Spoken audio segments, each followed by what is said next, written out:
النهاردة هنعمل ألذ وأحلى حاجة ممكن تعملوها في الجو ده، كيكة الحليب والكراميل أو القشطوطة أو التريليتشا. طعمها بجد خطير ومش هتبطلوا أكل فيها من حلاوتها. بس قبل ما نبدأ الفيديو ما تنسوش تعملوا لي لايك وتشتركوا في قناتي على اليوتيوب. وفي البداية عندي 4 حبات من البيض، والبيض نكون مطلعينه من التلاجة قبلها بفترة. على البيض بحط كوباية من السكر ومعلقة صغيرة من الفانيليا، وبالمضرب اليدوي أو بالمضرب الكهربائي أو في الخلاط، ال3 شغالين معاكوا وهيدوكوا نفس النتيجة. بنخفقهم مع بعض على سرعة عالية لحد ما السكر عندي يدوب والبيض عندي يبقى لونه فاتح، وكمان الخليط يتضاعف حجمه بالشكل ده كده. بعد كده عندي 1.5 كوباية من الدقيق، بحط عليهم 1.5 معلقة من البيكنج باودر، وبنحط كده رشة بسيطة من الملح، وبننخلهم بالطريقة دي كده بالمضرب اليدوي أو بالمعلقة. بنبدأ نقلب كده من تحت لفوق بالراحة خالص، وده بيبقى عندي قوام الكيكة. بيبقى تقيل شوية، هي يعتبر كيكة اسفنجية ولكن بدون فصل البياض عن الصفار.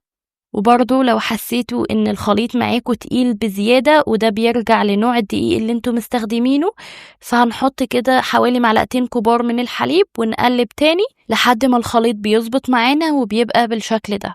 في صينية متبطنة بالزيت وبالدقيق بصب فيها خليط الكيك، وابتدي اساوي وشها بالطريقة دي كده علشان تطلع كلها متساوية. وفي الوقت ده بكون مشغلة الفرن على 180، بحطها على الرف الوسطاني، بتاخد من 25 دقيقة ل 30 دقيقة. قبل ما بنخرجها من الفرن أكيد بنختبرها الأول.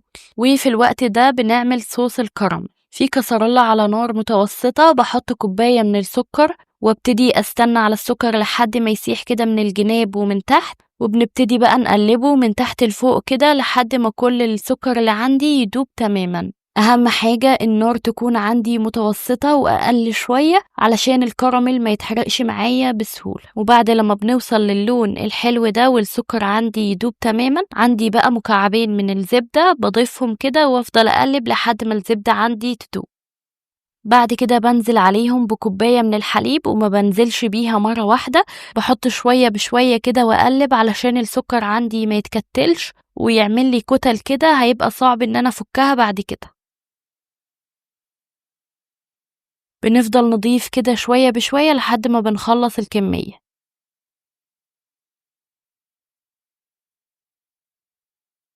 وفي الوقت ده بيكون عندي 1/4 كوباية من الحليب، بحط عليها معلقة كبيرة من النشا، وبقلب كويس جدا لحد ما النشا تدوب، وباخدهم اضيفهم على الكراميل اللي على النار، واقلب كده شوية حلوين لحد ما الصوص يتقل عندي ويديني القوام المناسب اللي احنا محتاجينه.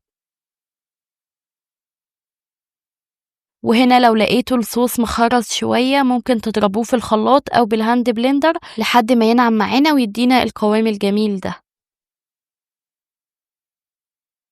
بناخده ونصبه في طبق علشان يبرد عندي أسرع. الصوص ده بقى طعمه حلو قوي، وكل ما بيبرد أو بيقعد في التلاجة أكتر كل ما بيتقل وقوامه بيبقى خطير. والكيكة هنا استوت وكانت جميلة ما شاء الله وريحتها حلوة قوي. بنسيبها كده على جنب تبرد لحد ما نحضر الحليب اللي هنسقيه بيها. 2.5 كوباية من الحليب أو اللبن، معلقة كبيرة من السكر، وبقلب كويس جدا لحد ما السكر يدوب عندي، وباخدهم أصبهم على الكيكة بعد لما سبتها تبرد شوية، وكمان قلبتها على الوش التاني. وما تقلقوش خالص من كمية الحليب اللي احنا حاطينها، هي الكيكة دي بتشرب الحليب كده وبتبقى مسقية فيه وبيبقى طعمها حلو قوي. علشان نحضر الكريمة هنحتاج 1 كوباية من الكريم شانتيه، هحط عليها 1.25 كوباية من المية المتلجة، وبخفقهم كويس جدا لحد ما يتضاعف حجمهم بالشكل ده كده. وبكده الكريمة بتكون جاهزة عندي.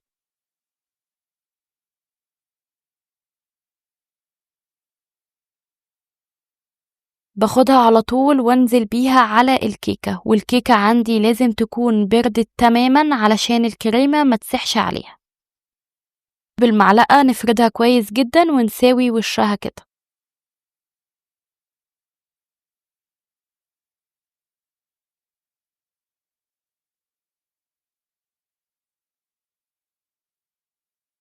وبنجيب صوص الكراميل بعد لما برد هو كمان كويس جدا، وبنصبه فوق الكريمة بالطريقة دي كده، وبنساوي كمان الوش كويس جدا.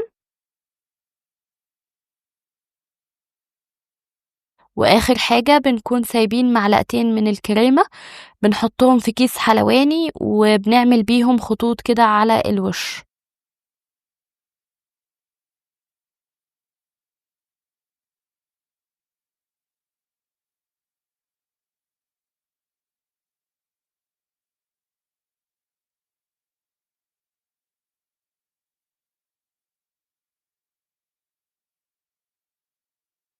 وبعود خشبي بنبتدي نكسر الخطوط اللي احنا عملناها بالكريمة بالشكل ده كده، بتدينا شكل حلو قوي قوي للكيكة.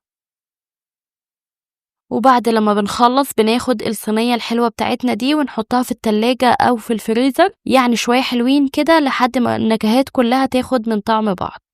وبنبتدي بقى نقطعها، وكالعادة أول قطعة من الصينية بتطلع متبهدلة شوية، ولكن تاني قطعة بتطلع ما شاء الله مظبوطة. طبقة الكيكة مع طبقة الكراميل والكريمة ما شاء الله يعني تحفة، وطعمها بجد عالمي.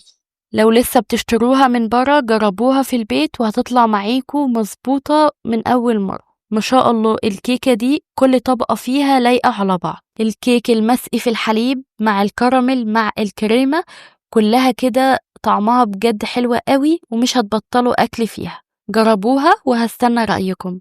ولو عجبكم فيديو النهاردة ما تنسوش تعملوا لي لايك تحت الفيديو، وتشتركوا في قناتي على اليوتيوب لو مش مشتركين.